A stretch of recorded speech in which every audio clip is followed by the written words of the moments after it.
Hello everyone, welcome to ज्ञान stream. आइए हम लोग आज नोट करते हैं राइन नदी के बारे में। राइन नदी, इसके पहले हम लोग विस्तुला, ओदर, एल्ब, ये सब सारी नदियाँ हम देख चुके हैं। आज हम लोग शुरू करेंगे राइन नदी के बारे में। तो ये हमारी है राइन नदी। राइन नदी जो है वो स्विट्ज़रलैंड के आल्प्स पर्वत से निकलती है। राइन नदी जो है स्विट्ज़रलैंड के आल्प्स पर्वत से निकलती है। ठीक है, इसे नोट कर लीजिएगा। राइन नदी जो है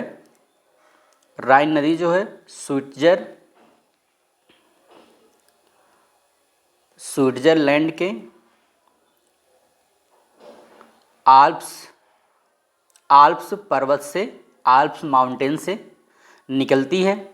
और यहाँ से निकलने के बाद यह कहाँ प्रवेश करती है? जर्मनी में। ठीक है, जर्मनी में प्रवेश करती है, जहाँ इस नदी के जो अपवाह क्षेत्र है, जहाँ यहाँ से निकलती है आल्प्स पर्वत से, फिर ये जर्मनी में प्रवेश करती है। और यहीं पे आप देखिएगा, आपको हो सकता हो फिजिकल मैप में ना दिखाई दे, आप पॉलिटिकल मैप में देखिएगा, और या तो दोनों में दिया है, तो वहाँ पे आप देखिएगा लेक कॉन्स्टेंस होगा, कॉन्स्टेंस झील होगी जो राइन नदी के अपवाह क्षेत्र में अवस्थित है। ठीक है, जो लेक कॉन्स्टेंस झील है वो किस नदी के अपवाह क्षेत्र में अवस्थित है? राइन नदी के अपवाह क्षेत्र में अवस्थित है। ठीक है, और यही नदी यानी राइन नदी जो है जर्मनी के ब्लैक फॉरेस्ट से, जर्मनी ये है तो जर्मनी का ब्लैक फॉरेस्ट ये है।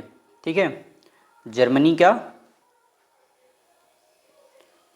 में हम लोग देखते हैं ब्लैक फॉरेस्ट। ठीक है, जर्मनी के जो ब्लैक फॉरेस्ट और फ्रांस, इस साइड है फ्रांस हमारा, तो फ्रांस का वास्जेस पर्वत। ठीक है, इसे नोट कर लीजिएगा कि जो ब्लैक फॉरेस्ट है वो कहाँ पे है? जर्मनी में है। और वास्जेस पर्वत कहाँ पे है? वो कहाँ पे है? फ्रांस में है।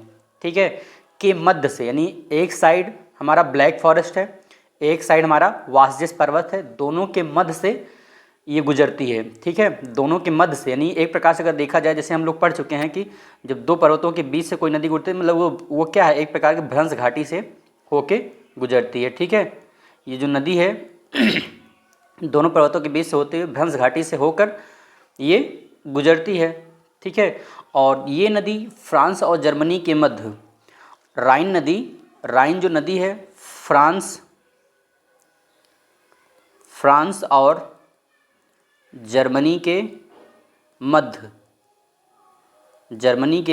राजनैतिक सीमा भी बनाती है। ठीक है, राजनैतिक सीमा भी बनाती है। नोट करते चलिएगा सारे पॉइंट्स। ठीक है, सारे पॉइंट्स बहुत ही ज़्यादा इम्पॉर्टेंट हैं कि राइन नदी कहाँ से निकलती है? स्विट्ज़रलैंड आल्प पर्वत से निकलती है। कॉन्स्टेंस झील की नदी के अपवाह क्षेत्र में आता है, राइन नदी के अपवाह क्षेत्र में आता है। जर्मनी में हम लोग ब्लैक फॉरेस्ट देख रहे हैं, फिर यहाँ पे फ्रांस में हम लोग वास्जेस, फिर यही राइन नदी फ्रांस और जर्मनी के मध्य राजनैतिक सीमा भी बनाती है। ठीक है, और यही नदी नीदरलैंड, ये हमारा एरिया है नीदरलैंड। ठीक है, ये हमारा एरिया है, ये है हमारा नीदरलैंड एरिया। ठीक है, नीदरलैंड का एरिया है। ठीक, तो नीदरलैंड से होते हुए उत्तरी सागर में यहाँ से हमारी नदी निकलती है, और यहाँ से होते हुए फिर नीदरलैंड से होते हुए फिर उत्तरी सागर, ये नॉर्थ सी में गिरती है।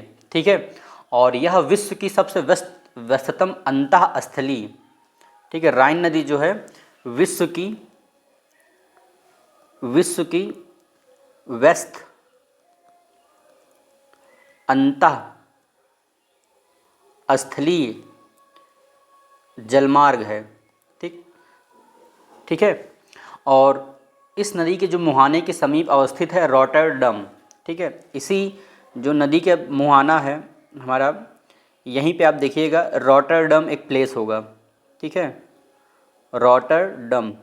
ठीक, ये पॉलिटिकल मैप में देखिएगा, आपको दिखाई देगा। रॉटरडम जो प्लेस है वो यूरोप का सबसे व्यस्त पोर्ट है। रॉटरडम जो प्लेस है वो पूरे यूरोप का सबसे व्यस्त पोर्ट है, पूरे यूरोप का व्यस्त पोर्ट है। ठीक है, वेस्ट बंदरगाह है, ठीक।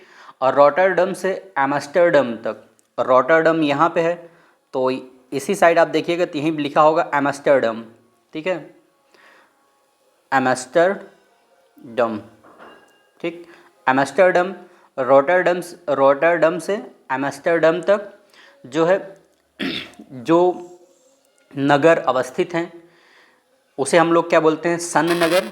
जो नगर अवस्थित हैं उसे हम लोग क्या बोलते हैं, सन नगर। यानी हम लोग एक प्रकार फिर से यहाँ पर नोट कर लेते हैं, ये हमारा है रॉटरडम, ठीक है, ये हमारा रॉटरडम से सन नगर, रॉटरडम से सॉरी एम्स्टर्डम तक, एम्स्टर्डम तक जो नगर अवस्थित हैं, जो नगर अवस्थित है उसे हम लोग बोलते हैं सन नगर, या सन नगर या नगरीय प्रदेश भी बोल सकते हैं। नगरीय प्रदेश को हम लोग क्या बोलते हैं, नगरी जो सन नगर या नगरीय प्रदेश जो अवस्थित हैं इन दोनों प्लेसों के बीच में, उसे हम लोग बोलते हैं Randstad Holland, Randstad Holland, ठीक है, रैंड स्टैड हॉलैंड कहते हैं, ठीक। फिर यही राइन नदी जो बेसिन है, राइन नदी जो बेसिन है जर्मनी में सर्वाधिक जनसंख्या वाला क्षेत्र भी है। राइन नदी जो बेसिन है जर्मनी में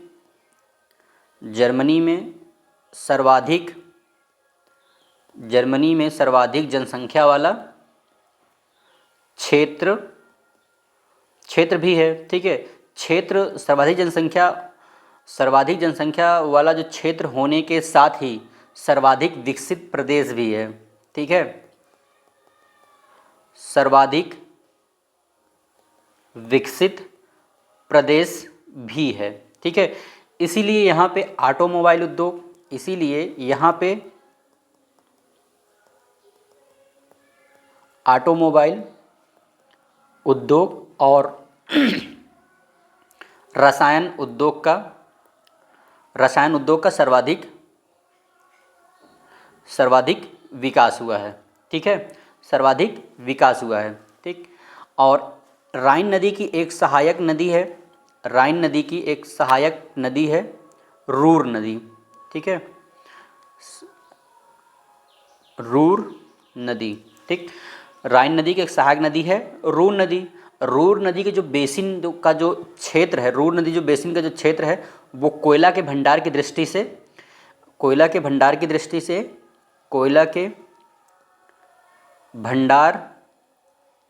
दृष्टि से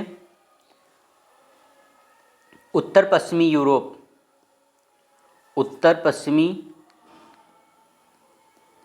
पश्चिमी यूरोप का सर्वाधिक महत्वपूर्ण क्षेत्र है, ठीक, सर्वाधिक महत्वपूर्ण क्षेत्र है, ठीक है। और यहाँ पे जो रूर नदी जो बेसिन है, रूर नदी बेसिन में जो कोयला के जो भंडार हैं, कोयला की उपलब्धता के कारण ही